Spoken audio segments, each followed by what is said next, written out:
The final changes before Season 4 officially launches. So the Diablo 4 Season 4 dev update livestream just finished. They went over everything we already know, which I covered in the previous video, but they also announced some new information, which are changes effectively coming to the game based upon the feedback that was received in PTR. So we're going to go over those changes in this video. They went through and they started removing some of the annoying things that people were saying in the PTR that shouldn't be in there. They started honing those out and smoothing those out basically, and there's a list of these. For instance, right off the get-go, Paragon experience for your Paragon glyphs has been buffed by 25%. So leveling those glyphs is going to be easier. So we've increased Good, because no one likes doing dungeons. glyph XP by 25%, which is faster leveling. Veiled crystals are now going to be dropping from legendary items because those were a bottleneck before. It used to cost 75 of them to imprint an item from the codex, but now it only costs 16. We reduced the imprinting cost of aspects quite a bit.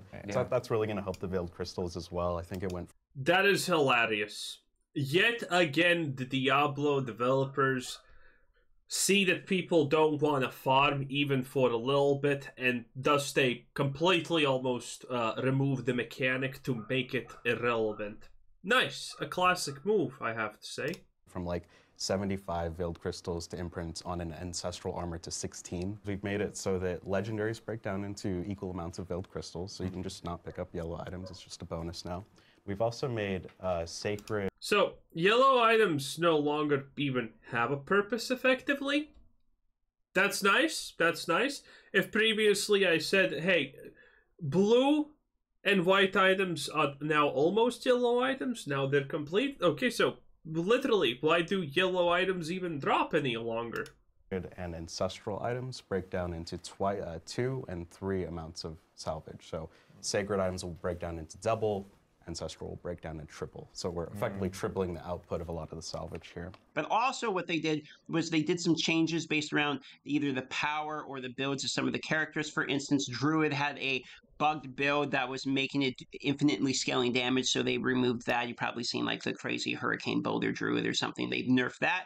They also nerfed Barbarian, so instead of summoning... Yeah, this seems about right. 5 Dust Elf was now summoning 3, so this whole like faux screen cover, you literally can't even see the ground. They removed that as well. So there's going to be some balancing updates from the PTR that they saw based around character builds. The biggest change, though, that we're going to see in terms of character power is going to be defensively. So not only are they buffing in Season 4 the amount of resistances that you get flat from things like amulets, rings, etc., but they also are reducing the amount of armor that you need. Now armor is just 9,230. When you hit that amount, that is the only amount of armor you're going to need forever. There is no longer... Yeah, we already saw this part in Prax's video. Effectively now, you don't even need to think about survivability. Again, it just gets granted to you by default. This is an amount of armor that you just get by default. So, congratulations. Longer this infinitely scaling. As the monsters get higher, you need more and more armor. That's the cap, and all monsters beyond that, you'll have your physical damage reduction of 85%. So you're going to get your 75% resistances, you're going to get your 9,230 armor. Yeah, and all of that is going to be 100% free. You're not going to have to think about it, it's just going to be there. So, effectively, the Diablo 4 devs did not know how to deal with anything yet again, so they just did the classic Diablo dev thing and just removed the system entirely. Nice. Very nice. Again, very hopeful for the future of this game. And then after that, you're basically solved. Except they also buffed Fortify. So Fortify is now going from 10 to 15% damage reduction too. So it's going to be easier to be tankier in this season. They're saying there's way more boss materials dropping from other activities such as world bosses, the caches you get, etc. Even their new, Blood Maiden boss that's supposed to show up there at the Helltide is supposed to be dropping you the potential of world boss materials. So if you're somebody that hates farming for those boss materials, yeah, because everything should be free and no one should put effort into anything. Great decisions yet again. World boss materials annoying to farm? Living steel is the most annoying? Well, they made the living steel farms redundant. Now everything is just redundant in general, it feels like. Good, good, good, good. I like that I like that 9 out of 10 times the solution to a problem in this game is just completely make it irrelevant. I like that. You should be getting those easier. Imagine this happened in like PoE, where where farming boss maps is, you know, dumb. So you just get to do the bosses whenever you want. You know, you get to do everything whenever you want. There's no farming at all. Imagine how successful would PoE be if that happened. Not a lot.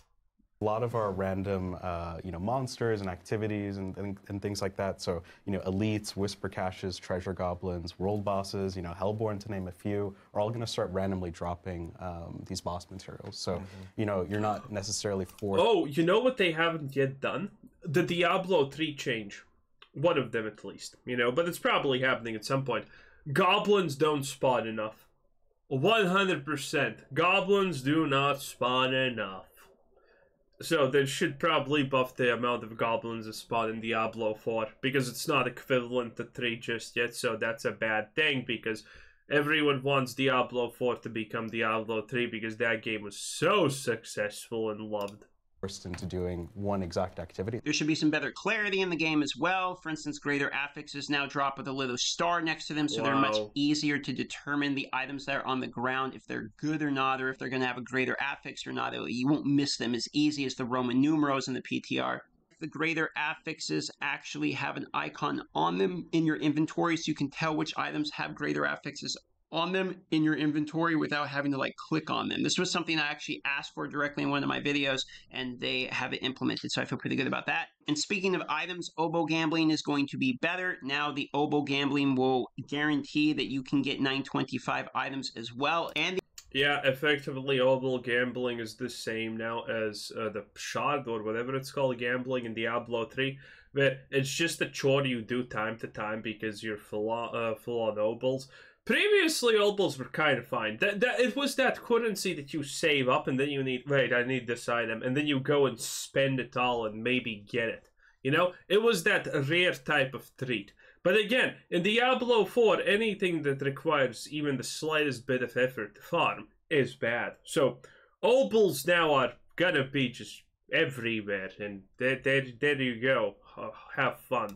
The oboes can have greater affixes in them too. So if you have like really good gear for all your spots except your gloves, now the oboe gambler will be an easier way for you to acquire good gear for one specific spot. Basically is their goal with this. We made the gambler guarantee 925 legendaries at level 100, and those legendaries can roll greater affixes. So, you know, if you blow, you know, a ton of obols on two-handers, for example, those two-handed legendaries you're getting are the same as anywhere else in the game. So it's actually a huge efficiency boost to getting the items you're looking for. So to be clear, you can get like some of the best items in the game from the obol vendor now. Absolutely. So. Now they did address that uniques aren't going to be potentially as good as legendary items, because legendary items have tempering and, you know, masterworking and all these different things.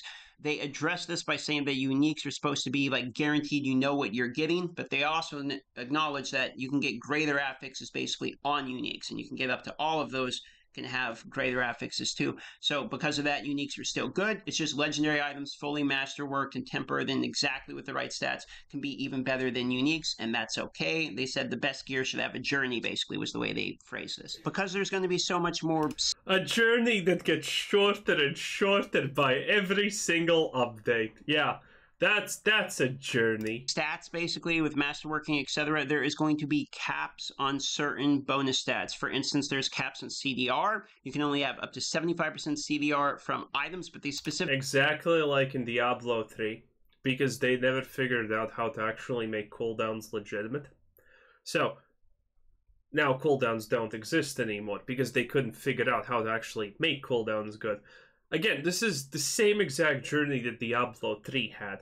At the start, you had big cooldowns that you used, and you could use them for bosses and whatnot, but it was kind of awkward to use because it's always a problem, right?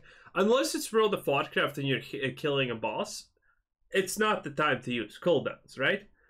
But in Diablo 4 and Diablo 3, even killing a boss doesn't necessarily warrant the usage of cooldown, and it's still fast. So how do you deal with the idea that there are these skills that have big cooldowns and big effects? Well, they never dealt with them. They just removed the cooldowns so they're constantly spammable from, you know, every class had one of these, right? I don't exactly remember. Did the druid in Diablo 3 have one? But effectively, you know, barbarians had the ancestral form. Shadow hunters had some kind of vengeance form, and sorceresses had archon form.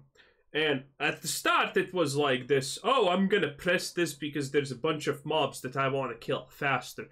And then it turned out that, oh, every build just has this on off cooldown always. And this is the same thing that's happening with Diablo 4. Nothing is going to have a cooldown. Specifically mentioned that's from items. So you can get more CDR elsewhere, and they think that's still plenty enough amount of CDR. They also have a cap on area radius. For instance, the increased area of effect is now capped at 100%, and they think that that is a appropriate amount now. And speaking of items, basically, your Resplendent Sparks, the things that allow you to craft Uber Uniques, you can get 3 of them now. 1 from Lilith, 1 from a Torment boss, and 1 from your seasonal, reputation system with the Iron Wolves, I believe is what it was. So because of that, now you only need 1 more, aka if you get an Uber Unique drop, you can salvage it, get the other Resplendent Sparks from doing the other things in the season, which gives you... Yes. Effectively, Uber Uniques are no longer Uber Unique. They're pre-common, and everyone gets one because fuck you. 4, and now you can craft any Uber Unique you want. So as long as you get your hands on 1 Uber Unique, you can more or less change that into any Uber Unique that you need for your particular build. Now keep in mind, you only get 1 Resplendent Spark from your first Tormented boss that you do. So you will have to kill Lilith, kill a Tormented boss, and complete your seasonal reputation to get the 3, plus acquire an Uber Unique to get your 4th in order to make any Uber Unique you want. For Uber Uniques, we've actually added a small chance, a little bit lower than Duriel, to all of the ladder bosses, and they're going to have a chance to drop an Uber Unique as well. So, you know, while you're grinding... Again, everyone gets their free Shaco. It is what it is. Through this ladder, every single boss you kill is going to have a chance to drop an Uber Unique. Speaking of seasonal bonuses, the Season Journey now gives you... What the fuck, DM? You switched sides! That's unacceptable! The hell? I am disappointed. A set of gear. It's not set gear, but it's a set of gear for a build. So if you're a druid, you get like the Pulverize set, for instance. So they're going to give you a bunch of aspects that you need. Wait. So sets are actually in the game already.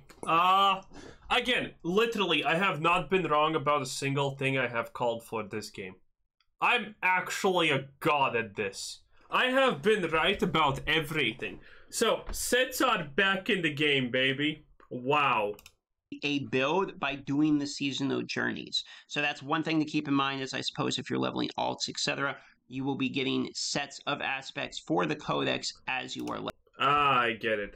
It's not a set just yet, but again, it's gonna be a set, boys. It's gonna be a set. They didn't mention whether or not these are max rolled aspects, so they might just be minimum, they might be max, we don't know. You're actually going to be getting a preset, curated...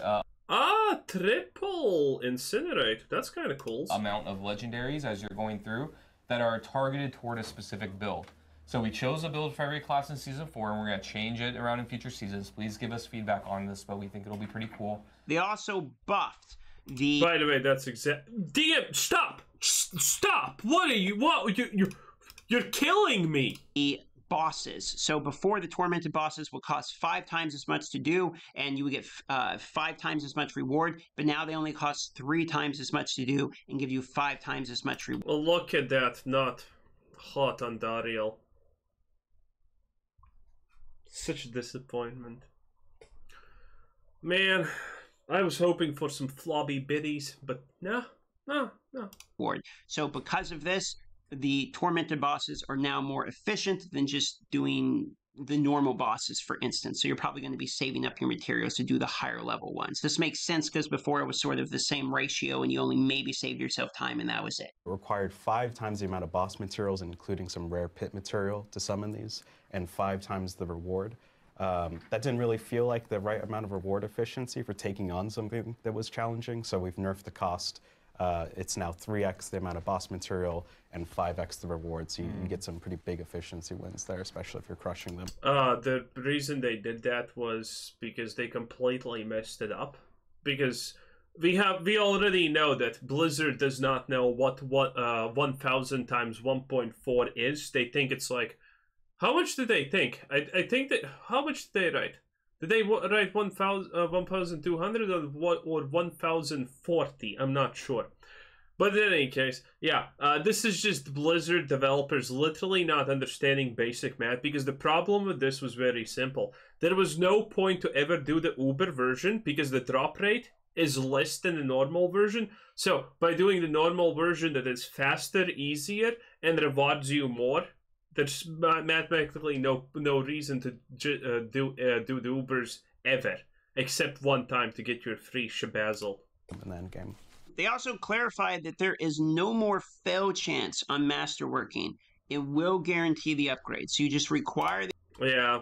Again, I think the fail chance is good. Someone also, by the way, commented, if you had played The Lost Ark, actually, you would know how annoying it is. Bruh, I got 2.3 or 4K hours in Lost Ark, baby. I left before Brel, baby.